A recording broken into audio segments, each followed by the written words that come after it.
क्या बोलते हैं इसे, मतलब क्या हुआ इसका, हाँ रूपांतरण किसका, वाक्यों का आपस में, कैसे, बिना मीनिंग चेंज किए।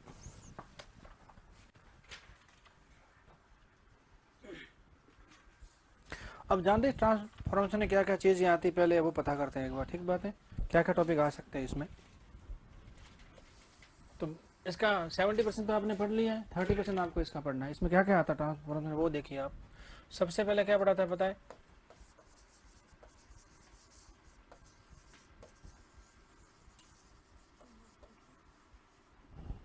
क्या होता है कि चेंज ऑफ डिग्री, जीबी के अपने आप में ट्रांसफॉर्मेशन है, वहाँ क्या क्या होता है अपने पास सारा पता है ना। और इसमें क्या क्या होता है भाई, 3 डिग्री होती है हमारे पास, कौन कौन सी, पॉजिटिव डिग्री,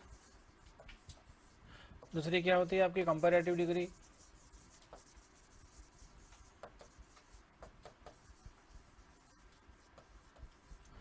और फिर क्या होती है, और इनको आपस में कैसे बदलना है, ये सारा सिस्टम हमारे पास क्या जॉट डाउन किया हुआ है, लिखा हुआ है कंप्लीट, कब क्या किस तरह से करना है। और डिग्री जब भी चेंज होती है वाक्य का मीनिंग नहीं बदलेगा, टेंस नहीं बदलेगा, सिर्फ लिखने का ढंग बदलेगा।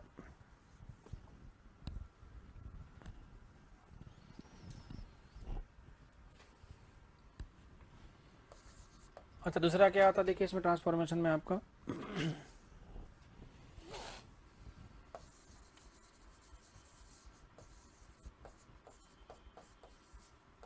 क्या होता है देखिए चेंज ऑफ वॉइस, ये भी किसमें आता है आपका, ट्रांसफॉर्मेशन में ही आता है।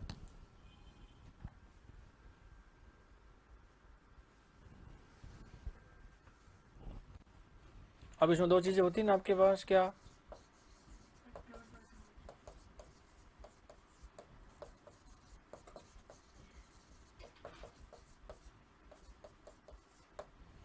क्या एक्टिव वॉइस और क्या होता है आपका पैसिव वॉइस। और बहुत अच्छे से समझा इसको अपने, प्रैक्टिस भी की शायद आप लोगों ने।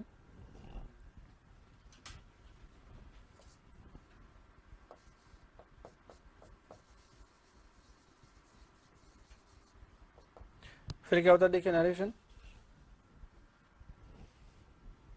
जैसे क्या बोलते हैं नॉर्मली, हाँ रिपोर्टेड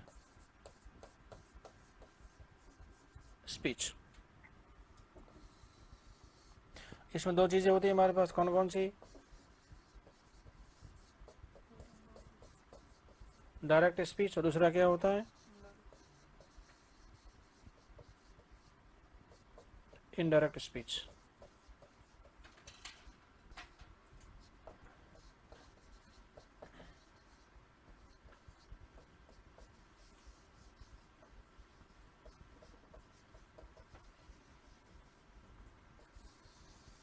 उसके बाद क्या होता है देखिए सेंटेंस के टाइप्स, यहाँ क्या होते हैं आपके काइंड्स, आपस में बदलते हैं। वैसे तो एक बात है कि पॉजिटिव नेगेटिव बोलते हैं, वो नहीं है यहाँ, क्या वाक्य के टाइप होते हैं स्ट्रक्चर के अकॉर्डिंग, कौन सा होता है सिंपल होता है, कंपाउंड क्या होता है आपका कॉम्प्लेक्स होता है, वो भी आपस में क्या होता है इंटरचेंज होते हैं विदाउट चेंजिंग द मीनिंग। तो इसमें क्या होता है हमारे पास देखिए,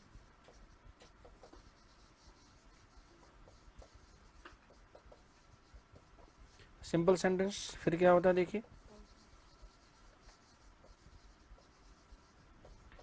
compound sentence, and the last one is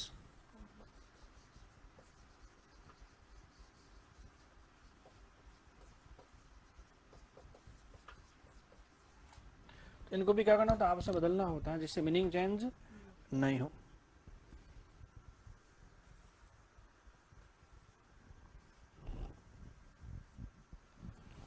अच्छा उसके बाद क्या होता है देखिए एक्सक्लेमेटरी सेंटेंस होते हैं कि नहीं भाई,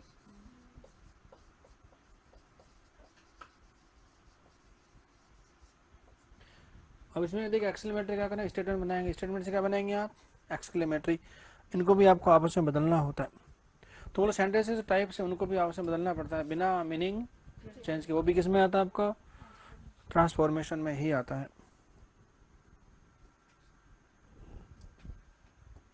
अब इन्हें इनको अलग से आपको सिर्फ रिवाइज करने की जरूरत है, ये 2 जगह दे रखा आपको ये सिलेबस में, डिग्री एजेक्ट दे रखा है और ट्रांसफॉर्मेशन दे रखा है, इसका मतलब डुप्लीकेट है मामला, दोनों का मतलब क्या है सेम है। ये भी किसने दे रखा ट्रांसफॉर्मेशन भी है आपका और कहाँ दे रखा आपको, एक्टिव पैसिव अलग से भी दे रखा आपका, ठीक बात है। और ये सिर्फ किसमें दे रखा आपको, ये दे रखा है किसमें, ट्रांसफॉर्मेशन भी है, और वैसे अपना फुल फ्लेज क्या है, टॉपिक भी है। तीन चीज डुप्लीकेट हो गई ना आपकी। अच्छा उसके बाद क्या देखिए, सिंपल कंपाउंड कॉम्प्लेक्स, ये भी दो जगह आ रहा है आपका, कहाँ पे, ट्रांसफॉर्मेशन आ ही रहा है।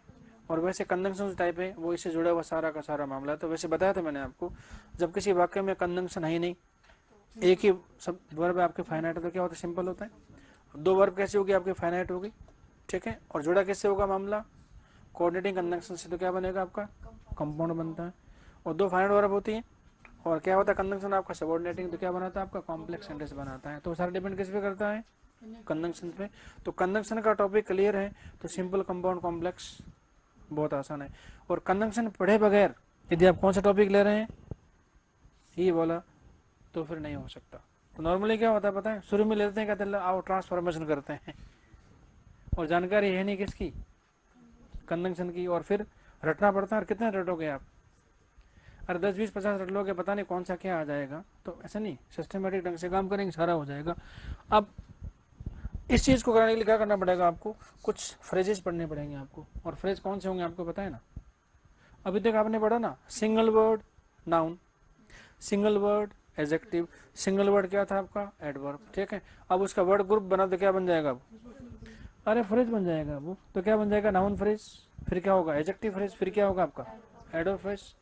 तो नाउन बनने के लिए एक ही शब्द का होना जरूरी नहीं होता है, एक शब्द तो नाउन है, अदरवाइज क्या बन जाएगा, वर्ड ग्रुप हो जाएगा, और वर्ड ग्रुप होते के साथ क्या बन जाएगा, वो फ्रेज बन जाएगा। अच्छा सिंगल वर्ड एडजेक्टिव आपका होता ही है, और वर्ड ग्रुप हुआ तो सिंगल वर्ड आपका एडवर्ब होता है, और वर्ड ग्रुप बन गया तो, अब डिपेंड किस पे करेगा, किस WH वर्ड का वो आंसर है। इसका मतलब कोई भी वर्ड ग्रुप या नाउन फ्रेज या कुछ भी है, वो नाउन फ्रेज कब बनेगा पता है, वो जवाब किसका होगा, हु हुम और व्हाट का जवाब होगा आपका। अब सिंगल वर्ड नहीं होगा, क्या होगा, वर्ड ग्रुप होगा हमारे पास, ठीक बात है। अच्छा एडजेक्टिव फ्रेज कब होगा, वो जो व्हाट काइंड ऑफ का जवाब होगा या विच का जवाब होगा। Normally what kind of which से आपके सारे एडजेक्टिव पता चल जाते हैं ना। अच्छा एडवर्ब फ्रेज कब होगा, ये जब हाउ वेयर व्हेन वाई का जवाब होता है। इसका everything depends on WH word पे डिपेंड करेगा। तो WH वर्ड की जानकारी होना जरूरी है, उससे आपका फंक्शन डिसाइड होगा कि आपका वर्ड ग्रुप क्या फंक्शन कर रहा है सेंटेंस के अंदर। तो उससे क्या बदला बदली करने में क्या रहेगा आपका, आसान रहेगी। और वैसे भी पार्ट्स ऑफ स्पीच से जुड़े प्रश्न यदि आते हैं तो WH वर्ड के बगैर, मतलब सिर्फ आंखों से देखकर डिसाइड नहीं कर सकते कि वो क्या है, वो संभव नहीं है। जैसे अभी इन्होंने कहा था कि सर जो एब्रोड वर्ड है अपन कैसे भी इस्तेमाल कर सकते हैं, तो मैंने एक ही बात की कि एब्रोड वर्ड को आप कैसे भी यूज नहीं कर सकते। क्यों, कि सिर्फ एक ही WH वर्ड का आंसर है, किसका, वेयर का। वो जो वेयर का आंसर है तो किसी और पार्ट्स ऑफ स्पीच में जा सकता ही नहीं। तो कौन डिसाइड करते हैं, आप और मैं नहीं, कौन से WH वर्ड का रिप्लाई आ रहा है, आंसर आ रहा है, वही डिसाइड करेगा उसका पार्ट्स ऑफ स्पीच क्या है, और सेंटेंस में उसकी पोजीशन क्या होगी, और सेंटेंस में क्या काम करेगा, और वो किस तरह का मीनिंग देगा। तो मीनिंग, फंक्शन और पोजीशन, ये सारा चीजें अपन अभी तक पढ़ते आ रहे हैं ना। तब क्या करेंगे, ट्रांसफॉर्मेशन में इस टॉपिक को लेने से पहले क्या करना पड़ेगा आपको, फ्रेज और क्या पढ़ने पड़ेंगे, क्लोजेस पढ़ने पड़ेंगे। तो पहले क्या करते हैं, फ्रेज को पढ़ते हैं। तो डाल दो हेडिंग किसका, ट्रांसफॉर्मेशन का। हेडिंग तो रहेगा यही,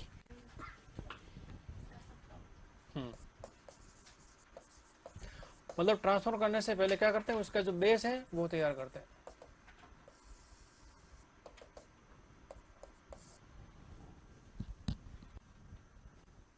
अब जानते हैं फ्रेज होता क्या है, तो पहले फ्रेज की परिभाषा देखते हैं एक बार। हिंदी में क्या बोलते हैं फ्रेज को,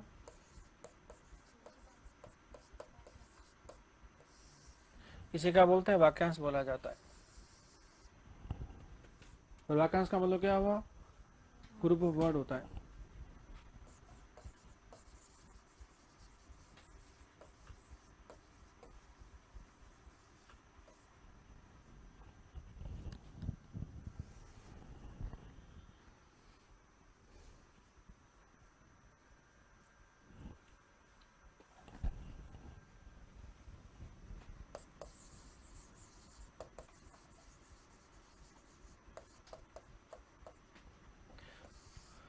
अब देखिए इस टॉपिक में जो है ना ट्रांसफॉर्मेशन जब बात करेंगे, वहाँ फ्रेज की परिभाषा थोड़ी सी क्या है, अलग है।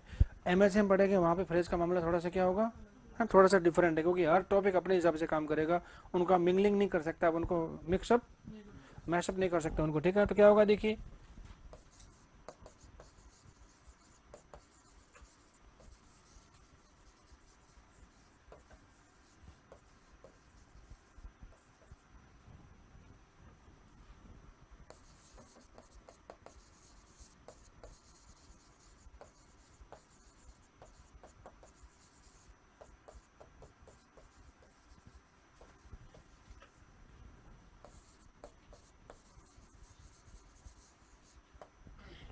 क्या लिखा देखिए, verbless group of words having some meaning is known as phrase.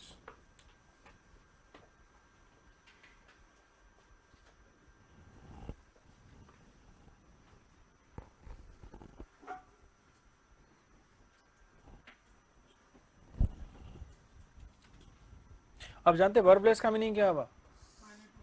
हाँ, इसमें फाइनाइट वर्ब नहीं होगी, कैसी होगी आपकी? नॉन फाइनाइट वर्ब हो सकती है, बट फाइनाइट वर्ब इसमें नहीं होगी। इसका मतलब क्या होगा?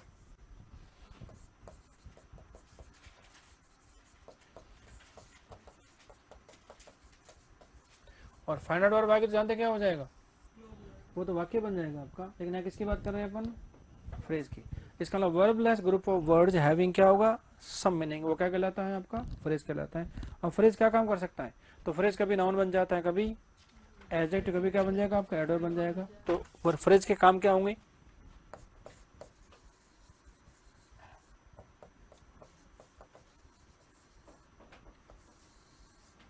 तो इसके अपने क्या होंगे आपके? काइंड्स होंगे। काइंड कैसे होंगे इनके? फंक्शन के अनुसार। और फंक्शन क्या क्या कर सकता है? तो देखिए, पहला काइंड क्या होगा इसमें?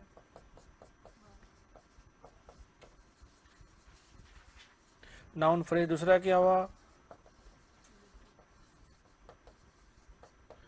Adjective phrase. और तीसरा क्या होगा?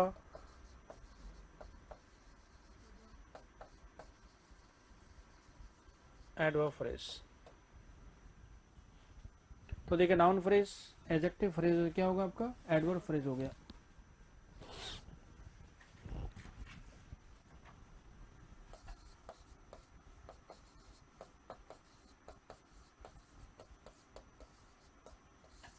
और जानते किसके पार्ट होंगे ये किसी न किसी सेंटेंस के पार्ट होंगे आपके। तो सेंटेंस कैसे बना होता है?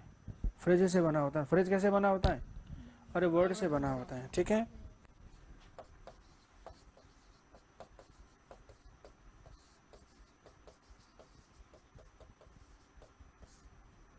और ये क्या होगा आपका?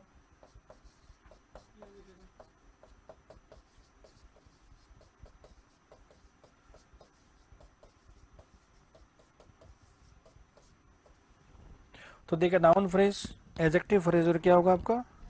Adverb phrase.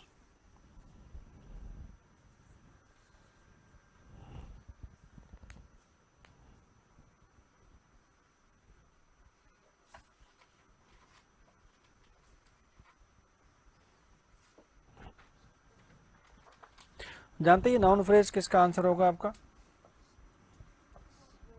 वैसे तीन चीजें होती हैं मेरे पास, हु, हुम और व्हाट।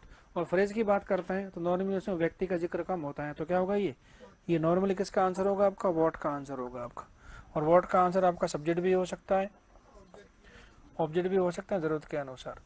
ये एडजेक्टिव फ्रेज किसका आंसर होगा भाई? ये व्हाट काइंड ऑफ है, विच का आंसर होता है। नॉर्मली क्या होगा? ये विच से आपका पता चल जाएगा इसका, ठीक है ना। कोई जानते हैं पहले जो होता है क्या होता है नाउन के पहले? तो नाउन के पहले होता है व्हाट काइंड ऑफ, नाउन के बाद क्या होता है आपका? विच का जवाब बन के आता है, ठीक है। और एडवर्ब किसके होंगे?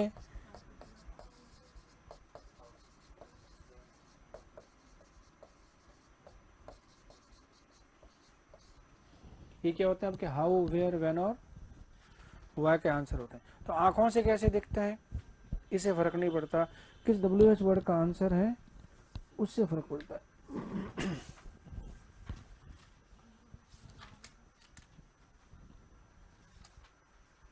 अब डाल दो हेडिंग किसका? नाउन फ्रेज का। परिभाषा इसकी ये रहेगी भाई, लिख दूंगा वैसे मैं। अभी का लिखिए अपने परिभाषा, a verbless group of words having some meaning. इसका मतलब बिना वर्ब का वर्ड ग्रुप जिसका अपना कुछ मीनिंग होता है, क्या कहलाता है? अच्छा, बाद में क्या बोलूंगा मैं? A verbless group of words working as noun, वो क्या हो जाएगा? नाउन फ्रेज बन जाएगा। अच्छा बाद में क्या बनेगा, a verbless group of words working as an adjective, क्या होगा आपका एडजेक्टिव फ्रेज। बाद में क्या बनेगा इसकी परिभाषा, a verbless group of words working as an adverb, वो क्या होगा। तो दिक्कत क्या, कुछ भी तो नहीं है ना, वही सारी बातें हैं, बस अभी बन के आ रहा है आपका ये वर्ड ग्रुप बन के आ रहा है। वर्ड ग्रुप कैसे बना रहे हैं हम लोग, वर्बलेस। वर्बलेस से मतलब इसमें नॉन फाइनाइट वर्ब हो सकते हैं, कोई रोक टोक नहीं है, इसमें फाइनाइट वर्ब नहीं होनी चाहिए। और फाइनाइट वर्ब हो गई तो फिर वो फ्रेज रहेगा ही नहीं, क्या बन जाता है फिर वो तो सेंटेंस बन जाएगा, क्लॉज बन जाएगा आपका। ठीक है, तो डाल दो हेडिंग किसका, नाउन फ्रेज का।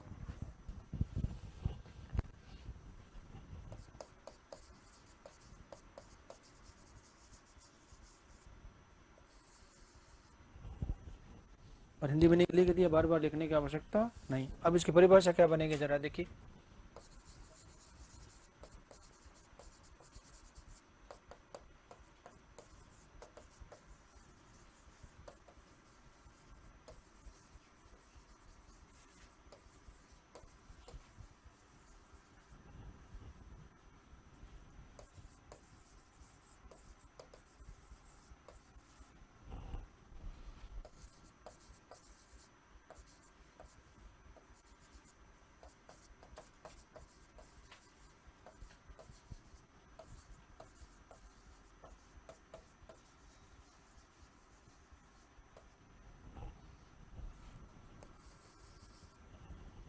तो देखिए verbless group of words working as a noun is known as a noun phrase.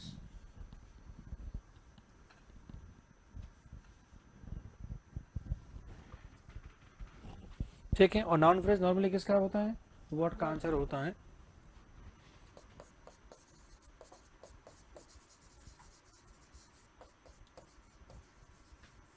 तो नाउन फ्रेज का मतलब ही क्या होता है, ये वर्ड का आंसर होता है। अब वर्ड का आंसर आपको आंखों से कैसा दिखता है, इससे कोई फर्क नहीं पड़ता।